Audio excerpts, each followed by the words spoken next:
ताईंना, दादांना, काकांना आणि छोट्या छोट्या चिमुकल्यांना मी रुक्मिणी अगदी मनापासून स्वागत करीत आहे। तर आज संकष्टी चतुर्थी आहे, तर म्हटलं हा व्हिडिओ तुमच्याशी शेअर करावा। चला मग या व्हिडिओला सुरुवात करूया। तर संकष्टी चतुर्थीच्या तुम्हा सर्वांना खूप खूप शुभेच्छा। तर गावाकडे कशा पद्धतीने मी संकष्टी चतुर्थी साजरी करणार आहे ते आजच्या व्हिडिओमध्ये तुमच्याशी मी शेअर करणार आहे आणि दिवसभराचं काय रूटीन असेल तेही शेअर करणार आहे। त्यासाठी पूर्ण व्हिडिओ पहा, आवडल्यास लाईक करा। तर चला मग या व्हिडिओला सुरुवात करूया। तर आज आपण 9ला व्हिडिओला सुरुवात केलेली आहे आणि मस्त असं निसर्गाच्या सानिध्यामध्ये येऊन व्हिडिओला सुरुवात केलेली आहे। आणि आज आपल्याला वालाची भाजी बनवायची आहे, कारण की काहींना उपवास आहे आणि काहींना उपवास नाही, त्यामुळं वालाची भाजी ही बनवायची आहे आणि उपवासाचं काहीतरी बनवावं लागणार आहे। तर म्हटलं आपण सर्वात आधी वालाच्या शेंगा घेऊन जाऊया, कारण की भाजीची अगोदर तयारी करून घेतली तर ज्याला भूक लागतील ते जेवतील अगोदर म्हटलं। तर वालाच्या शेंगा खूप साऱ्या लागलेल्या आहेत, तर आपण साऱ्या शेंगा तोडून देणार आहोत, कारण की काही शेंगा आपण वाळू घालणार आहोत आणि कुरकुरीत असे आपण त्याचे म्हणजे असे फिंगर बनवणार आहोत। मिठामध्ये खूप छान लागतात वाळल्याच्या नंतर। खूप साऱ्या शेंगा आहेत, वाळायला जाऊस तर म्हटलं त्या तोडून वाळू घालूया। तर चला वेळ न घालवता आपण आता कामाला सुरुवात करूया। तर आज आपण साईबाबाची जी मूर्ती आहे ना, तर तिचंही आज विसर्जन करणार आहोत, कारण की ती मूर्ती खूप दिवसापासून म्हणजे घरामध्ये पूजा केली जाते त्याची, परंतु थोडीशी तुटली ती मूर्ती। त्यामुळं म्हटलं आपण त्या साईबाबाच्या मूर्तीचा अभिषेक बी करून घेऊया आणि मग त्यानंतर आपण वाहत्या पाण्यामध्ये त्याचं विसर्जन करूया, कारण की आज संकष्टी चतुर्थी पण आहे आणि आज गुरुवार पण आहे। तर म्हटलं चांगला दिवस आहे, त्यामुळं म्हटलं साईबाबाची मूर्तीचं विसर्जन करूया आपण। इकडं पाठीमागं पहा हे वेल आहे, तर याच्या आपण आता शेंगा तोडणार आहोत। तर चला आता आपण कामाला सुरुवात करूया। काय रे, काय बेटा? तर ओमला आई दिसना म्हणून लगेच शेतात आला। काय बेटा, मला शेंगा तोड लागतो हा? हे वालाच्या शेंगा तोडायच्या। आता अंग खाजल, कुठं बी शिरू नको मुलांना बरं का, सवय नाही त्याच्यामुळं मग ते अंग खाजतं कशात बी शिरते। तर मोठी गायला ना ज्याने दूध काढते ना त्याने रक्त निघत आहे। हा, कस काय गड्यानू? माहित नाही, चला आपण आता शेंगा तोडून घेऊ। रक्त निघत आहे। दादा कुठे गेले होते? त्याने दूध काढते ना माझ्यासाठी। तुझ्यासाठी? हा, मग त्याने रक्त निघत आहे। जखम झाली वय गाईला? हा, तर पहा झुमके सुटायला लागलेत। चला आपण आता सर्व शेंगा तोडूया।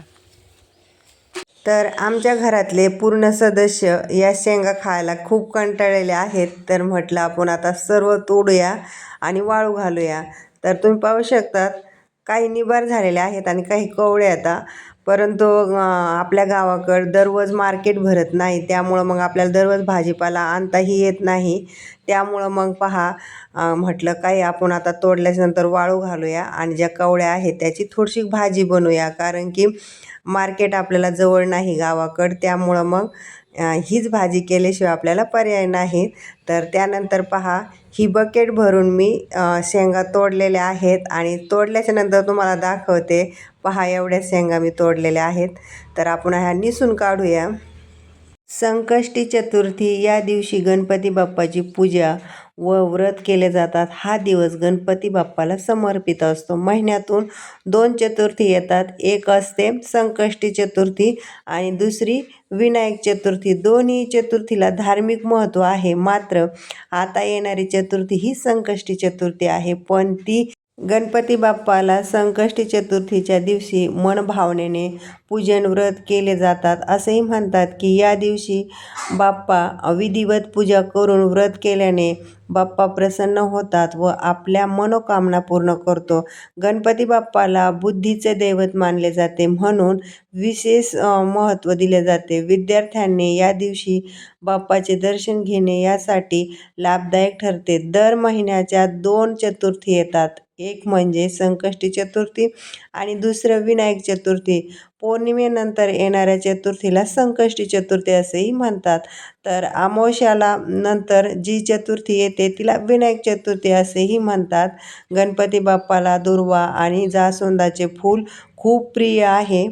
मोदकाचाही नैवेद्य दाखवतात. मात्र उपवास सोडताना चंद्राचे दर्शन घेऊनच हा उपवास सोडला जातो, अन्यथा हा व्रत पूर्ण होत नाही. त्यामुळं चंद्रोदयाला वेळेच महत्त्व मानले जाते आणि संकष्टी चतुर्थी ही तिथी खूप मोठी आहे. आणि येथे माझी सकाळ सकाळ देवपूजा चालू आहे आणि आपण आता देवपूजा करून घेतली आणि पहा मंदिरामध्ये कसं मस्त असं वातावरण निर्माण झालेलं आहे. फुलं वाहिल्याच्या नंतर तुम्ही जर पूजा केली तर एकदम घरामध्ये पॉझिटिव्ह एनर्जी येते आणि प्रसन्न असं वातावरण घरामध्ये निर्माण होतं. तर घरातल्या देवतांची पूजा करून झाल्याच्या नंतर म्हटलं आपण आता तुळशीला फ्रेश असं पाणी घालूया. त्यानंतर आपण आता फुलंही वाहून घेऊया, अगरबत्तीही लावूया. तर पहा आपण आता तुळशीची ही पूजा करून घेतलेली आहे. त्यानंतर सूर्य उगलेला आहे, तर म्हटलं आपण आता सूर्याची ही पूजा करून घेऊया. सर्वात आधी आपण सूर्यदेवताला अर्घ द्यायचा आहे आणि त्यानंतर मग आपण दर्शन घ्यायचं आहे. तर म्हटलं आपण अशा पद्धतीने सकाळची ही पूजा करून घेऊया.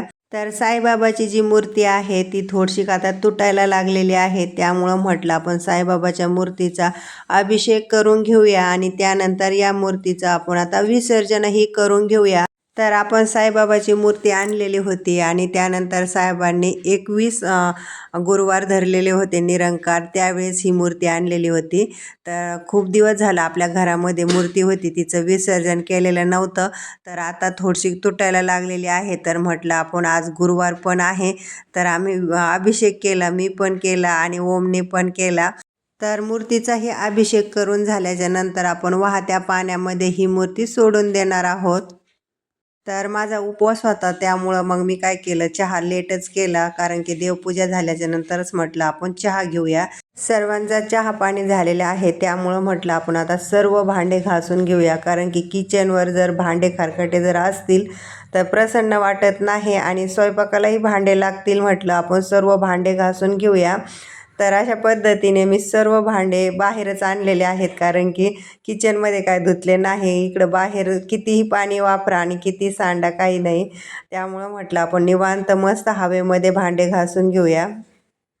तर इकडं आपण आता सकाळ सकाळ सर्व कपडे धुवून घेतलेले आहेत. म्हटलं संध्याकाळपर्यंत कपडे चांगल्या प्रकारे सुकले जातील. तर गाईंना इकडं आता चारा साहेबांनी टाकलेला आहे. सकाळ सकाळ त्यांना पाणी पाहिजेच होते. म्हटलं त्यांना तहान इतक्या लवकर तर लागणार नाही, परंतु ते माणसाला जितके वेळेस पाणी प्यायला लागतं तितके वेळेस गाईलाही पाणी पाहिजेत आहे ते.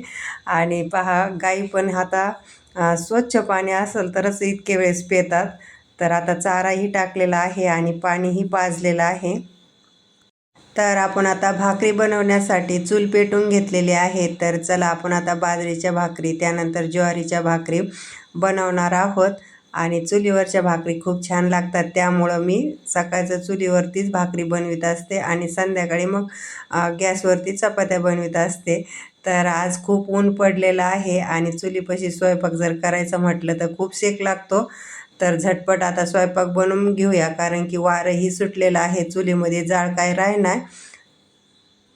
तर आजचं शूट हे ओमने घेतलेलं आहे, कारण की त्याला सांगितलं का ते बराबर शूट करतो आणि दोन्ही साईडने शूट केलेलं आहे. तो बोलत होता की आई मी इकडच्या साईडने शूट करतो. त्याला म्हटलं तुझ्या पद्धतीने तुला जसं करायचं तसं कर. तर माझ्या भाकरी बनवायच्या चालू आहेत. तर चला भाकरी खूप छान लागतात चुलीवरती, तर म्हणूनच म्हटलं चुलीवरतीच आपण बनवून घेऊया. आता सध्या आता थंडीही कमी झालेली आहे आणि आता ऊन आता एकदमच पडायला लागलेलं आहे. तर उन्हाळाच आता सुरुवात होणारच आहे, कारण की आजही चांगलं ऊन पडले आणि कधी कधी आभाळ बी येतं आहे, त्यामुळं मग अचानकही जास्तच ऊन लागायला लागतं. तर आपण आता इथे वालाची भाजी बनवून घेतलेली आहे. तर आज चतुर्थी असल्यामुळं येथे मी आता साबुदाणा करून घेत आहे आणि दही ताक हे घरचंच आहे, त्यामुळं साबुदाण्यासोबत खूप छान लागतं, त्यामुळं म्हटलं आज साबुदाणाच बनवून घेऊया. तर इकडं पहा माऊलीने साबुदाणा बनवून घेतलेला आहे 10 मिनटामध्ये. तर थोडंसं यामध्ये तूप टाकून मऊ होईल म्हणून तूप टाकलेलं आहे. आयुष काय बोलत होता तुला? माझा ते भाऊ आहे. असं बोलत होता आज, कुणाला सांगत होता? त्याच्या कोणाला फ्रेंडला सांगत होता त्याच्या. आणि हे रे नारळ पाणी तुला प्यायचं का? तू काल पेला होता? काल पेला होता तू? तुला त्रास नाही झाला ना? बर तोडे मग तू तोडी. तर मुलांना नारळ पाणी प्यायचं आहे, त्यामुळं ओमने आता चाकू घेतला नारळ कट करण्यासाठी. त्याला वाटतंय की माझे बाबा जसे कट करतात ना तसं मला पण येईल. तर तो कापीत आहे, कारण की नारळ हे सहजासहजी कोणालाही कापता येत नाही. तर त्याला वाटतंय मला येईल. तर मुलांना नारळ पाणी प्यायचं आहे, त्यामुळं मग साहेबांनी हे नारळ आता कट करून दिलेलं आहे. आणि ओमचा पहा दात हलतोय पुढचा, त्यामुळं ते प्रत्येक वेळेस जर व्हिडिओ बनत असेल ना त्यावेळेस तो जो तुटायला लागलाय दात ना तोच दाखवतो सगळ्यांना. तर पहा आता मस्त असं ग्लास भरून नारळ पाणी निघलेलं आहे. तर ओमला आता जमत नाही, परंतु त्याला सगळ्यांसोबत प्यायला पाहिजे, त्यामुळं मग एक घोट त्याने घेतला.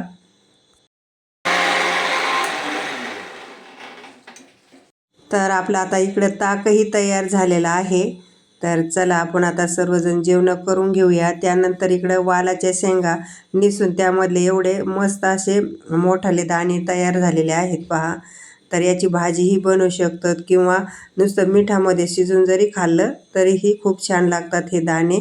त्यानंतर इकडं कवळ्या शेंगा पहा मोडून घेतलेल्या आहेत, त्या आपण आता उन्हाला वाळू घालूया. त्याचे मस्त असे फिंगरही तयार होतात, मिठामध्ये खूप छान लागतात. तर पूर्ण आपला स्वयंपाक करून झालेला आहे. बाजरीच्या भाकरी, त्यानंतर वालाच्या शेंगाची भाजी, त्यानंतर आपण इथे ताकही बनवलेलं आहे. आज चतुर्थी असल्यामुळं साबुदाणाही बनवून घेतलेला आहे. जास्त साबुदाणा बनवलेला आहे कारण की मुलांनाही साबुदाणा आवडतो त्यामुळं. तर चला आपण आता सर्वजण जेवण करून घेऊया. तर जेवण झाल्याच्या नंतर हा किचनवरचा पूर्ण राडा उचलून घ्यायचा आणि साफ करून घ्यायचं आहे किचन. तर घरातले सर्व कामं आवरल्याच्या नंतर दुपारच्या वेळामध्ये इथे आपण गव्हाचं दळण करायला घेतलेलं आहे, कारण की थोडंच दळण म्हणजे दळून घेतो, कारण की घरची गिरणी असल्यामुळं. तर म्हटलं आपण आता थोडंसं दळण करून घेऊया, म्हणजे संध्याकाळी दळून घेता येईल. आणि इकडं मुलांना वडापावचं पार्सल दुकानामधून आणलेलं आहे.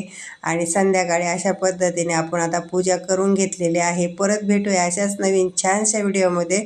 तोपर्यंत धन्यवाद.